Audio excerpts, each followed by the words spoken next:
and welcome to the Homemade Podcast Sports. This is your host, J Pop.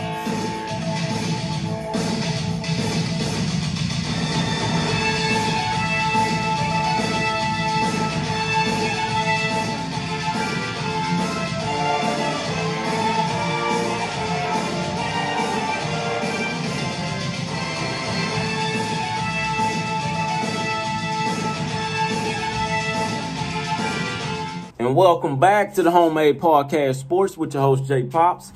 Guys, today's date is October 15th, and I feel good. Don't you guys feel good? We're getting closer and closer and closer to Saturday.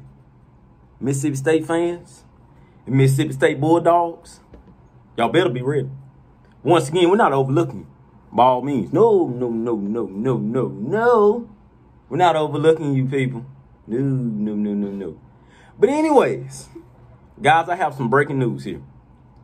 Nick Saban, people, yes, if you guys did not already know, in which I know everybody got that breaking news alert on their phone because I saw it everywhere, posted in everybody's business, as well as the White House. Hell, I think that alert even came in the White House, and even everybody in the White House was like, oh, shit. What? Anyways, but Nick Saban, people, yes, Nick Saban has tested positive for COVID-19. And this happens right before the Georgia game. Now, with that being said, it's just a game, people, because at the end of the day, this guy tested positive for a virus that could potentially kill you, So all prayers go to Nick Saban. I think that he did say that he wasn't, feeling bad or anything. It's just he tested positive. Also, the athletic director down there at Alabama, he tested positive as well. So all prayers to him, all prayers to that football team. Hopefully none of those guys test positive, things like that. And also, man, I did not say this in the last one, but I was reading something right now, and Dan Mullen apologized about the comments that he had made towards, everything about packing the swamp and stuff like that. He actually came out with an apology yesterday. So Dan, round of applause. Dan, thank you. Come on, Dan. I told you, man, you was a better coach than that. I knew that. But Dan Mullen did come out and apologize, people. Please forgive him. I know, hey, we all say some crazy things sometimes when, we're just upset and disappointed. But anywho, that Florida and LSU game, like I said on the last one, that game has been postponed. Now, with Nick Saban getting the COVID-19, the Georgia and Alabama game still remains, all right? So if anybody out there that was thinking that, oh, okay, well, Nick going to be out, any Alabama fan out there thinking that game is going to get postponed because of Nick, no, people. No. That game still remains. Alabama versus Georgia, Saturday night. I'm going to be dead honest with you. I'm going to be watching the damn game. I'm going to be watching the game of damn self. It ain't an A&M fan that can come on here to this post and say, oh, I ain't going to be watching. You're a lie. Guys, come on. Guys, we all going to be watching that. I'm not going to lie to you. So, This isn't the Alabama podcast, or North Georgia podcast, things like that. This doesn't have anything to do with A&M, but at the same time, it does have something to do with the SEC West. So think about this. If Alabama does go out there and lose this Saturday night, in which in my prediction, I believe that Alabama will lose. I know a lot of Alabama fans going to come to these comments, going to come to this video and, hey, whoa, hold on, wait a minute. I knew it. I can see it. I can see it right now. A lot of faces are turning red. Like, hold on, man, what you just said? But I have confidence in that game, man. I have confidence in Georgia. So what I want you guys to think about is this. When Alabama steps on that field, and I know I'm getting off content. I'm getting off topic about A&M and everything. I know that. I understand that. But I want you guys to think about this. When Alabama steps on that field, and any Alabama fans out there, Alabama players that's watching this as well, I want you guys to hear me out and think about this here. When you guys step on that field Saturday night against Georgia, for the simple fact that Kirby Smart has been there for, about 5 years. What's he going on his 4th year now Hell, I didn't lost count. But I think he's going on his 4th year. Kirby Smart has now had 3 full recruiting classes, if I'm not mistaken. 3 or 4 full recruiting classes. All that has been number 1, number 2, number 1. All right.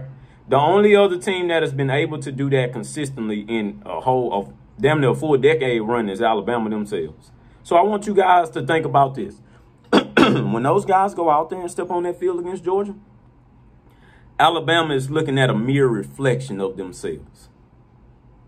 That's why this game is one of the more prolific games of this beginning decade.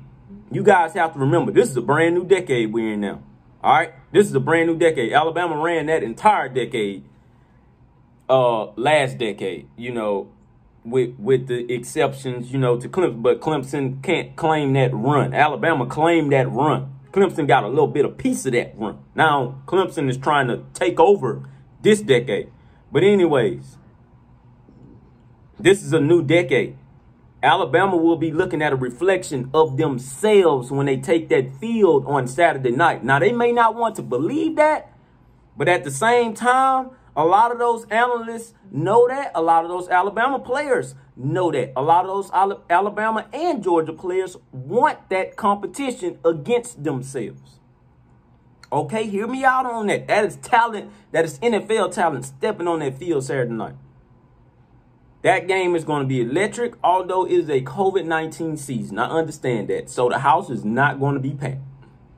But it's going to be packed to the brim of whatever percentage, you know, they allow to come in that stadium. I can tell you that. That game there will be a game to remember, you know. But I just want you guys to think about that.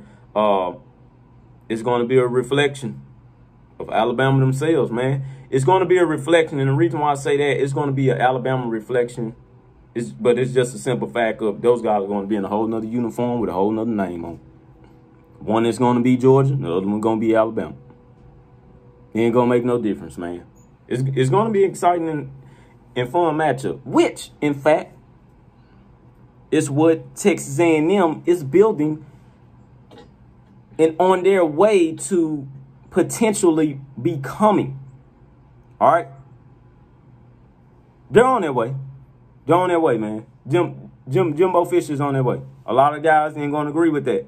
But a lot of guys will agree. So it'll be like a 50-50. A lot of guys see it. A lot of guys don't see it. Guys know that A&M is coming, man. This is an A&M team like no other.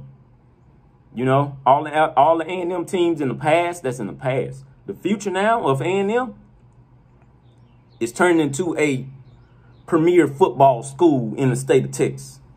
Hear me out on that. You guys that's been following A&M football for a long time, you guys know what I'm talking about. It's turning into like a premier school of Texas. Okay?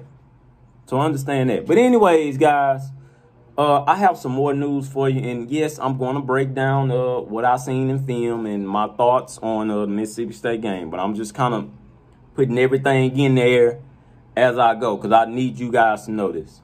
I have been keeping up with my recruiting. I haven't been putting nothing out there only because we haven't had no commitments like that. But the commitment that we just had with Demetrius Crowniver, that guy is a tight end. He's 6'6", 275. Do you not know how big of a damn tight end that is, people? 275, 6'6". I'm going to take you back to last Saturday. Did you guys see what Kyle Pitts done?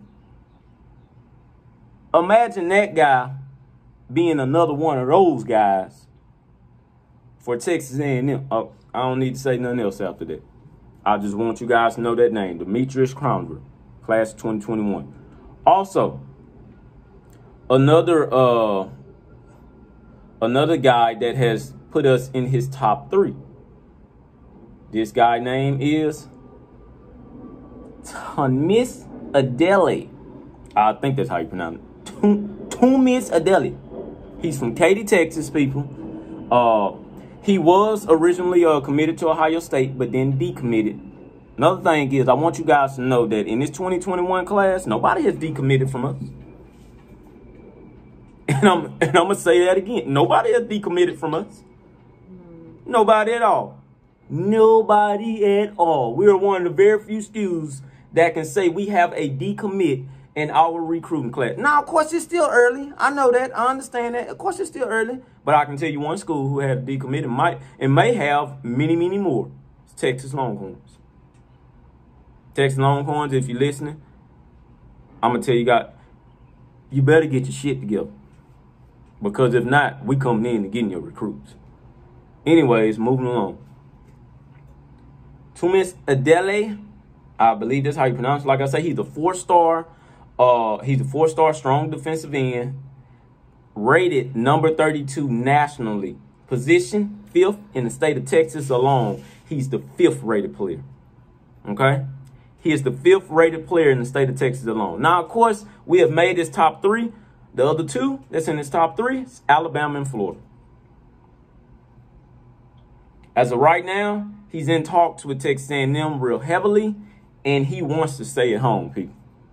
So all my Aggie fans out there, please, man, please be ready. Hey, look here. Once again, Jimbo Fisher and Mike Elko are building a SEC defense.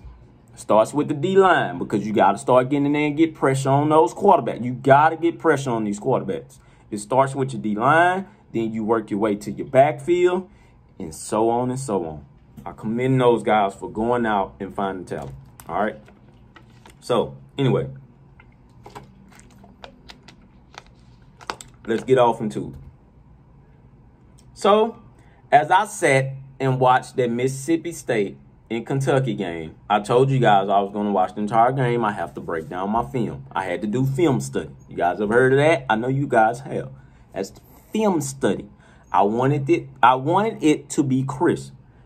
I'm going to jump right off into it and say this here.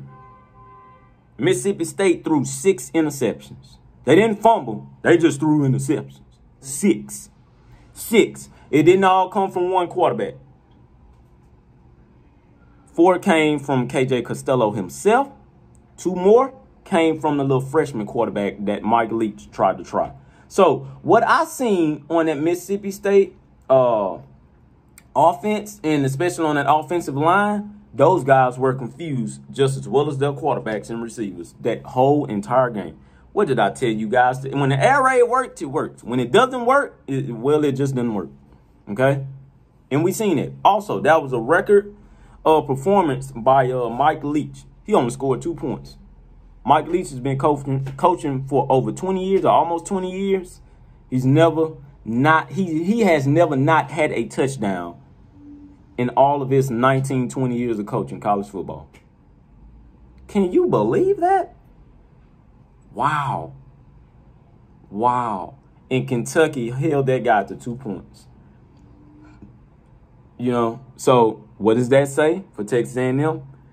What I tell you guys on the last podcast, you guys have way better players than Kentucky. What does that say for me? You guys can hold those folks to 0 points. Why? Because I just told you. They look confused. And they were confused. Not saying that they're going to be confused in this game, but if we get out there and make them confused. First of all, that offensive line, terrible. Terrible for Mississippi State. I've seen so many holes where that offensive line just looked pitiful. Hell, you guys thought Florida offensive line was bad? No. Mississippi State offensive line, they're horrible. I seen that. I looked at the footwork of each and every last offensive lineman on that team, and those guys got bull rushed off the line of scrimmage like crazy. To my A&M defensive line, DeMarvin Leal, get in there. Get in there and disrupt the timing. Get in there and disrupt the timing. Also, on that Mississippi State's defense, what I told you guys, they run those, I want to say, exotic blitzes. Also, they actually run like an exotic style of blitz. And if the blitz works, then the blitz works, because what they're doing is they're rushing everybody up that line of scrimmage. So although they're rushing everybody up that line of scrimmage, it frees up about one or two guys on the outside. So what that potentially does is it frees up about two more linebackers. So what it looks like they're running is like an 8 in the box. But when they run that 8 in the box, everybody moves around, so you don't know where it's coming from. What I said on the last one was Kellen Mond was able to read the blitzes at the line of scrimmage. So what Kellen Mond will have to do on this go around is read those blitzes. Because the thing about Mississippi State DBs, they love to make tackles right up close and personal. The thing is if they don't make that tackle right up close and personal, that's a quick touchdown. That is a really quick touchdown. I seen it and I know it. That's a real quick touchdown in the making. So what Kellen Mond is going to have to do, the same exact thing he done in the Florida game. Read those blitzes, throw it to the check down, let Anaya Smith burn everybody on the field. Also, get the ball to Chase Lane. Chase Lane will be the primary target in this game. I'll mark my words on that. Chase Lane will get free. And when he gets free, he's going to burn most of those Mississippi State defenders. And there's a lot of guys from Mississippi State going to come on here in this podcast, and they're going to make their comments as well. I invite you guys to come and make your comments. That's what I want. I want you guys to give me your analysis. What do you guys think? Because I know from what I seen, Okay. So hold on. Let me pull up some analysis here. Let me pull up some statistics on this game here. All right, here we go. So passing yards. No, hold on.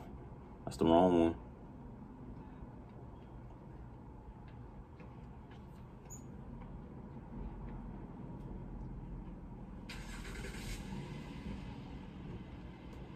Go to some things here.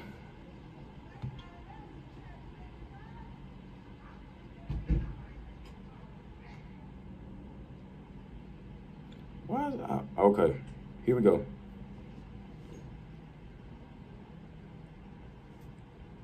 My apologies. All right, so here we go here, people. So Mississippi State, first downs. You know, I always kind of break it down like this. So Mississippi State, first downs, they only got 18 throughout the game. How many did we get last game against Florida? A&M got about, 31, 32 first downs, which is really unheard of. In Jimbo Fisher's era at Texas A&M, that is really, really unheard of. So Mississippi State had like about 18. And this is their offense against Kentucky. So I want to switch it over to Kentucky against their defense. So Kentucky first downs. Hear me out. This is what's going to trip you out. Kentucky first downs, they only had 10 out the whole game, people. The score was still 24-2. I'm going to repeat that again. Kentucky only had 10 first downs out this entire game. They were 4 out of 14 on third down conversions. How crazy does that sound? Mississippi State third down efficiency in this game against 3 out of 17. What, man, what's this like? I think they completed like, 15% of their third downs? How insane and crazy is that? That is crazy. 3 out of 17, people. I don't think I ever seen a stat like that before. Anywho, moving along. Passing yards for Kentucky. They only had 270 total yards. Hold on, total yards. Kentucky. No. Mississippi State had 295. Kentucky had 157. Passing. Kentucky had 275. This was going to, Kentucky only had 73 passing yards throughout the entire game. That is crazy. This is how many times Mississippi State threw the football. 70 times. They were 45 out of 70. Kentucky threw it 21 times, and they were 8 for 21. That is the most insane stats I've ever heard of. And for the team to have 24-2. That's crazy. So rushing yards for Mississippi State They only had 20. This is defensive line. If you guys are listening, attack. Come out of that game making Mississippi State have like a -2. That's all I'm saying. Kentucky only had 84 rushing yards. Man, this was the most lopsided, craziest game I've ever heard. And this okay, so the killer part about it was that turnovers, Mississippi State had 6. I told you about that. Time of possession for Mississippi State was 34-49. 34 minutes, 49 seconds. Kentucky only had the ball for 25 minutes and 11 seconds.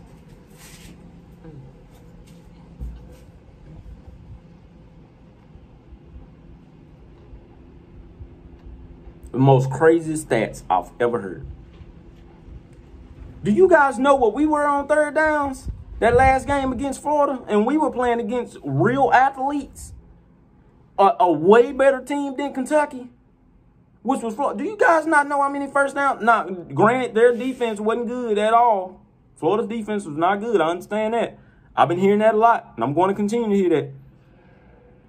We were 12 for 15 on third down percentage. We only punted the ball one time throughout the entire game. Do you guys? I'm gonna say that again. We only punted the ball one time out of the entire game. I understand that we're a 7-point favorite, 7.5-point favorite, only because of the simple fact that we haven't won down there in so long. But I'm gonna tell you like this, man. In my mind, I'm expecting a blowout. Like I say, defense, if you're listening, and this game will be solely on you guys. And when it does turn out to be like that, I want you guys to take all of the credit in the world and say, yeah, man, we did that. We did that. This game will not be back and forth. This game will not be a back and forth touchdown battle. I honestly believe that. That is my honest opinion. This game will be more of a, like I told you, a shutdown game from our defense. Okay. Now, what happens with Mississippi State? Now Mississippi State doesn't actually miss a lot of tackles. So I will say that about those guys. I don't know who's calling the defense over there. I'm not sure on that, but those guys don't miss no tackles like that. The only reason why that game was 24-2 is because they had 2 pick sixes. They had 2 pick sixes. That offense for Kentucky, they only scored 1 touchdown. 1 touchdown and 1 field goal. So what is that? 10 points alone on offense with 14 points coming just off the defense. That's crazy, isn't it? Crazy. It's crazy as hell. So what I did see from KJ Costello is when that guy gets under pressure, you will make him turn into a Stanford quarterback. And if you guys haven't watched KJ Costello when he was at Stanford, I need you guys to go back and do some research. Because he wasn't all that good. He wasn't all that great. He's a senior too. Nah, KJ Costello is a senior. The thing about it was that how the way they beat up LSU, that was expected throughout the entire season. But when they lost to Arkansas and then how they lost to them, I'm going to tell you like this. Mike Leach is finna be held to 0 points come Saturday. I could be wrong. Like I told you guys, I'm not perfect. But I do have confidence that Mike Leach will be held to 0 points. We will make a statement with this game. And we will make a statement throughout the entire season with this game. That defense is about to show you that they're a legitimate SEC defense, a SEC West defense at that, okay? So you guys, man, please be ready. Please be ready. Like I say, the time for us is 3 p.m. on Saturday on SEC Network. And as of right now, breaking news as well, we do not have no positive COVID tests for any of our players. Once again, I commend those guys for taking the time out their lives to just want to compete and play and stay healthy and positive at that. Those guys took it up on themselves to say, no, no, no, no, no. We're going to stay healthy and we're going to do everything we can to help out this football team. I commend you guys for that, man. We're talking about 18 through 22-year-old adults, young men. Do you know how hard that is? To be kind of like pretty much on lockdown because you want to play a certain sport. Do you guys know how hard that is? Hell, us older adults are dealing with it now because we want to go out and have fun. But we generally can't. We can't right now. We cannot. So I want you guys to think about that, man. I want you guys to think about that. This season here, when those guys go either 9-1 or 8-2 in the conference, and my solely prediction is 9-1 now, and that's just how I feel. When those guys accomplish that, I want you guys to remember that these guys will hold that memory in their heads for a long time. This will be one of the most special seasons in Texas A&M history. I know it's a COVID year, things like that. So, you know, it isn't a packed house stadium. Players opted out, you know, blase. You know, we will hear all of the excuses they can come up with for this year and how this year played out. I understand that part. But this will be one of the most memorable seasons of a lifetime. You know, so you guys, please, man, just think about that. Please support those guys. Support them. Because they need us. They need us. They need us, and they love when we support them. That last game at Kyle Field, how the way they done that and disrupted all kind of timing for Florida out there, those guys need that to continue. All right, so BTHO, Mississippi State. All right, I need you guys to remember that. On Saturday, if that game turns out to be a blowout, trust me, I will come out with a special podcast. Please believe it. But man, once again, this is the Homemade Podcast Sports with your host J Pops. Please, guys, hit that subscribe button. Hit that subscribe button for me.